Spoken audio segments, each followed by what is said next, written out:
Hi guys, I'm Sasaki Maria, a stay-at-home mom with one little boy and a Japanese husband. Today, I'm taking you along on my grocery shopping trip here in Japan. Maraming supermarkets dito sa Japan, pero isa sa pinaka-favorite ko ay yung Don Quijote. Halos kompleto na rin kasi yung mga binibenta nila dito. May drugstores, may 100 shop. Meron din ditong book off or yung thrift shop. Kompleto na rin dito yung gulay, prutas, isda, mga karne, skincare, makeups, hair products, at syempre yung pinaka-favorite ko sa lahat, yung mga imported goods nila. Lalo na dito sa section na to, puro mga Filipino products. Sobrang heaven talaga yung feeling pag nandito ka sa section na to. For sure, maraming makaka-relate sa akin ng mga Filipino na nandito sa Japan. Ayun nga, kumuha pa ako ng tag-isa kasi feeling ko pagbalik ko wala na to. Sayang nga lang walang piatos, sana next time meron na. Bibili rin ako ng mga chocolates para pang display dito sa table ko. Sayang nga lang hindi ko napakita yung aisle na to. Pero itong milk chocolate with yogurt yung napili ko.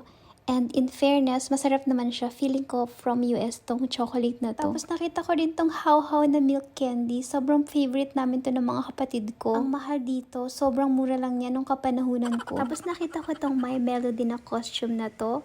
And sobrang cute nila, lalo na itong luggage na to, color pink. Favorite ko kasi yung color pink, kaso lang feeling ko hindi na bagay sa akin to kasi 30 years old na ako. Malapit na rin pala yung Halloween, kaya naka-display na rin yung mga costume nila dito sa labas. Sobrang sexy naman ng mga nandito. Usually yung tayo, pag nagko-costume, parang zombie lang, pwede na. Kung bibili ako, feeling ko ito yung pipiliin ko, or kaya ito.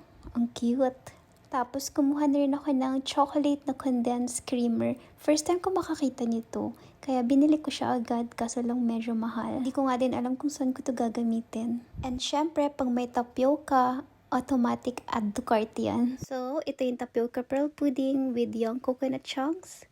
Meron ding taro and meron ding red beans. And yung napili ko is yung coconut chunks. Pinag-iisipan ko nga rin kung kukunin ko rin ba tong red bean na to.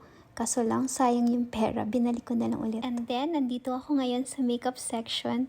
Kaso lang, nag-swatch lang ako kasi every time na bumibili ako, feeling ko nasasayang lang. Ang mahal pa naman ng mga bilihin ngayon, no? Kaya minsan natatakot na ako lumabas kasi sobrang gastos talaga. Minsan yung nabibili ko pa, hindi naman kailangan. After nito, nagpunta din pala ako ng thrift shop. So that's it. Thanks for joining me on this grocery shopping adventure. Have a nice day everyone. Love, love!